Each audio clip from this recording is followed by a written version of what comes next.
Deməli, günlük mühasibə inteqrasiyonu. Günlük mühasibə inteqrasiyonu nədir?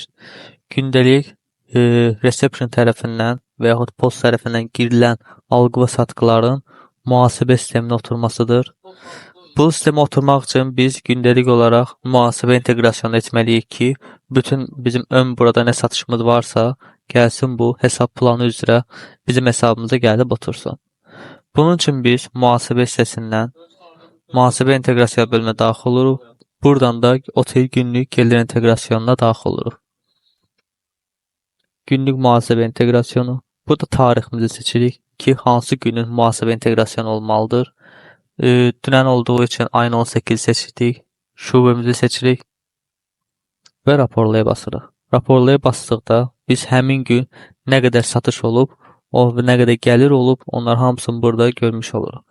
Görürük ki, burada accommodation, tax və yaxud cash-la ödəniş, visa-la ödəniş, bunlar hamısı gəlib bizim mühasibə inteqrasiyonu bölümümüzdə göstərir. Amma hələ inteqrasiya olunmayıb, inteqrasiya olunması üçün eylemlər bölümündən mühasibələşdir bölümünə basırıq. Otel günlük gəlir inteqrasiya fişini oluşturmaq istiyor musunuz? Evetə basırıq və inteqrasiya olundu. İnteqrasiya olunandan sonra bizim qarşımıza həmin o inteqrasiya fişi çıxacaq ki, hansı hesab planına nə qədər məbləğ oturub. Deməli, burada görürük ki, 221-001-ci hesab koduna, yəni cash, bu qədər məbləğdə pul oturub.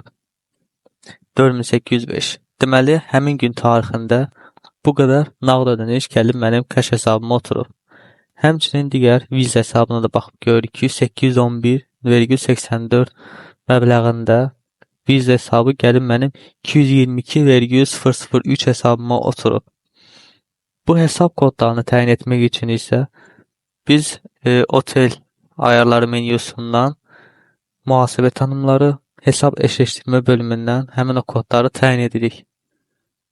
Buradan aşağı çevirib baxsaq, görərik ki, həmin buradakı Visa hesabının kodunu buradan təyin etmiş oluruq. Mən əgər başqa bir kod açacağamsa, deməli bu kodu mən dəyişə bilərəm. Bu, misal Visa kodum başqadırsa 04 isə 222,004 qoyuram. Və yaxud başqa bir kart hesabım varsa, elənçinin adını dəyişib, elə bir hesab kodu da buraya yaza bilərəm.